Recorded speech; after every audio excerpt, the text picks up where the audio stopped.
What's good, YouTube? We are back with another episode of the Lab Report. For those that are new to the channel, the Lab Report is essentially a talk show where we talk about the recent releases in hip hop from the previous week, and we rank them in 3 categories: the duds of the week, the singles of the week, and the albums of the week. So without further ado, as usual, let's start with the duds of the week. So we're gonna go in condescending order with these, with number 3 being the thing that I dislike the least in the duds, and number 1 being the worst thing that I heard this week. Coming in at number 3, we have One and Only by Chef G. This album, which hurt me so much to put this on here, because, you know, I talked to you guys about No Suburbans Part 2 in a previous episode, and we talked about how much I love that track, how much I love like the gritty nature of the New York drill scene, and especially how he took that sound and ran with it. And we talked about the beef with 22GZ within that review. And honestly, this album solidified that 22GZ is a better rapper, the better songwriter, the better artist to me, based on these 2 albums that I've listened to. It was just a whole album with like bad, terrible beat selection and just bad songwriting all the way through. I don't think this highlights his talent as much as that single No Suburbans Part 2 did. I think he needs to put as much effort into his albums as he did with that particular track. So maybe he needs to get a chip on his shoulder. Maybe that competition is good for him. Somebody needs to tell him that 22GZ is ahead of him, because I think he can bring something a lot harder than what he brought on this particular project. At number 2, at number 2, we have Wavy by Lil Keed. It's getting to the point where I dread every time I see a little key to drop something, and I know I'm gonna have to listen to it. Everything about this track stinks. This song sucks. Like, there's no other way to put it. This song genuinely sucks. He continues to be a bootleg, like Young Thug, and it just doesn't work for him. Like, it's not a sound that I think benefits him, benefits his artistry, and would make people want to even come back to listen to what he has to say. Some of the lines on here, y'all, oh my god, she sucked my dick till my toes curl, ran that shit up like a cheetah. Do better. I'm begging you to do better, bro. Just do better, please.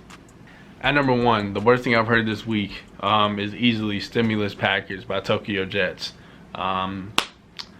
Keep plain and simple, she should have kept this one in the drafts. This project literally sounded unpolished in every sense of the imagination. Her rapping just seemed so forced. It's like rapping is like her second job that she does on weekends at night for minimum wage. It's a super forced project. It isn't charismatic at all. The beat selection is terrible all the way through. There was one glimpse of what I think she could be on the song K that she has on there. I think that's a good indication of what potential talent she has. She just has to really tap into it and really make it her own. I think it's back to the drawing board. I think Tokyo Jets isn't a name that rings a bell to a lot of people. So for her to be dropping something full of throwaways at this point in her career, I think is really damaging. I think she needs to be really cautious of what she's doing before she puts out stuff like this. Now we move on to the good stuff. Moving on to the singles of the week. Coming in at number 3, we have 400 Shots by Young and Ace. He's one of these rappers at this point where I genuinely believe everything he says. I think he's easily one of my favorite new trap artists of this generation. I just think he really knows how to just tap into soulful production and just still rap hard subject matter over it. The beat has this super gritty guitar in the background, has some super hard 808s to go along with it that make the production what it is, and I think it flows really well as a song. There's really good beat progression as well. You know, I don't know what the next step is for him, because I don't hear a lot of people talk about him as much as they probably should, but I definitely think if he keeps putting out quality music like this, I think people are eventually going to start to take notice. Coming in at number 2, we have Excitement, Party Next Door featuring Trippie Redd. I'm gonna be honest with you, this is probably not like a collab that I expected, but I think it worked. I think it worked really, really well, actually. I think it's a solid love anthem. Trippie Redd drives the chorus with some nice auto-tune vocals that he's usually known for in his more somber music. Party's vocals blend in really well with the synth-driven production, and I just think Party really knows how to put together solid R&B songs, whether it's just him writing, whether he knows he's going to participate, or whether he's looking for somebody to feature on it. I think he's genuinely one of the most talented R&B creators in our generation right now. At number 1, easy, there's no competition. We're going with another love song, another anthem. This one's honestly like a more raunchy anthem, but it does its job really well by somebody that I've saying nothing but praises to for this year so far. At number 1, we have Temperature Rising by Tory Lanez. So Tory, obviously one of my favorite rappers out of Canada, or artists period out of Canada right now. I think he definitely deserves more praise than people give him. I think this is his first song as an independent since he's fulfilled his contract at his previous record label. So he had something to prove with this single, and I will say Tory came with it. This man really can just do it all. His versatility is something that I think people sleep on, and I think he should be talked about a lot more in that category, because a lot of rappers can't do what he does at a quality in which he does it. They can't go from a hard song like Stupid Again to songs like this, Temperature Rising, that's just a super raunchy like sex anthem that you can easily put on a sex playlist, and it slaps all the way through. There's nice guitars, nice drums in the background to complement his voice, and I think Tory's vocals continue to grow, continue to improve, and I think his songwriting and his R&B standpoint, because I think his rapping is there, but his R&B songs have always been the ones that if I don't like songs on his projects, those have been predominantly the ones that I don't like, and I think he's really starting to really come into his own with that sound, and I hope he continues to grow in that regard. Now we're gonna get into our albums of the week. So you know, we talked about this before, it doesn't happen often, but if I genuinely don't think that songs or albums are good enough to have 3, then I'm not gonna put 3, because the entire goal of this series is for me and me and y'all, you all, however you say it, I don't know where you're from. It's for us to bond, and it's for us to find music together, enjoy music together, talk about it, elicit conversation between us, between each other, and so if albums aren't good enough, then I'm just not gonna put 3 on there just to put them on there. So with that being said, we're gonna go ahead and get into it. We have 2 albums this week, only 2. But I think these are definitely deserving of the praise that I'm about to give them. So at number 2, it pains me so much to put this at number 2, especially if you know me. If you know me, this is the project that I've been waiting on all year. Ever since it got announced, I've been waiting on this to drop.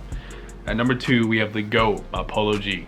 You know, I'm not gonna pretend I didn't expect Polo G to drop some heat, to drop something that I would listen to all year, but for him to drop something of this quality, with this amount of subject matter, with sounding this mature already, just 2 projects in, it's wow.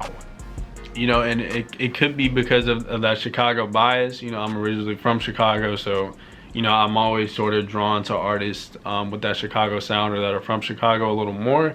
So it could be that bias coming out of me, but it's very rare that, you know, younger rappers, you know, genuinely like move me and make me proud of the stuff that they put out, and Polo G did just that. And I think he makes a perfect balance of street anthems and the conceptual music that is universal to all age groups. I think anybody can turn this on and enjoy it. He's definitely in it for the long run. I think you can tell that he's taking this very seriously. He's taking his craft seriously, and he wants his discography to reflect the title of this album. He wants to be considered one of the GOATs. And so I definitely think he's on pace to do that. He's definitely 2 for 2 in terms of his project. I think he's leaving a lot of his peers in the dust right now. And I think he's definitely somebody that people are going to be talking about in this younger generation of people that leads the newer generation that's about to come after them into a new era of hip-hop music. So if we talk on a regular basis and you're watching this, you probably have already heard me talk about this. You know, I've tweeted about it, repeatedly posted on Instagram about it. But if you haven't listened to this album, please stop what you're doing right now and go listen to it. I genuinely think there's something on there that'll move you, especially if you can relate to any of it, or if you know somebody you can relate, or if you grew up in a neighborhood like he did. This album will move you. There's so much substance to it that I just can't speak enough of how proud I am that he dropped something like this, and I hope he continues to drop this quality of music. So by now we're probably wondering, oh my God, like you love Polo G so much, how could you not put him at number one? What happened? What happened? At number one, we actually have an introduction to a new artist that I never heard before. And you know, as I said, I did not expect anything to surpass the GOAT. Polo G's album, I thought it was easily gonna take number one this week. But when I heard this project, I couldn't believe like how good it was coming from somebody that I've literally never heard of before.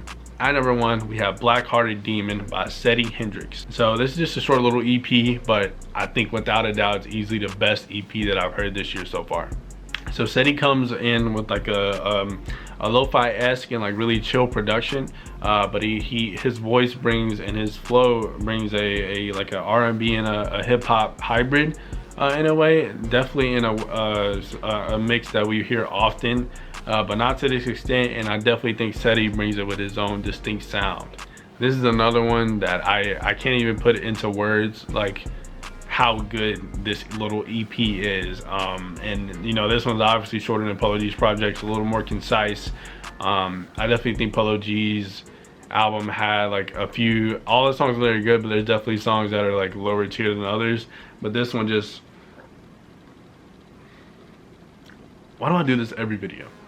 This one, without a doubt, no skips all the way through. The quality does not dip at all. Production solid, his lyrics are solid. I think he only has like one feature, I believe, I could be wrong, but all of those are solid. And I'm super excited to see what he does in the future, because this was dope.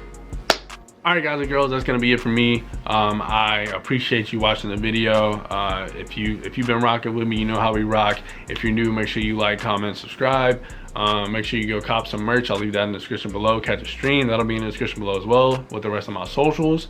And as usual, we'll be back in the lab next week. Peace.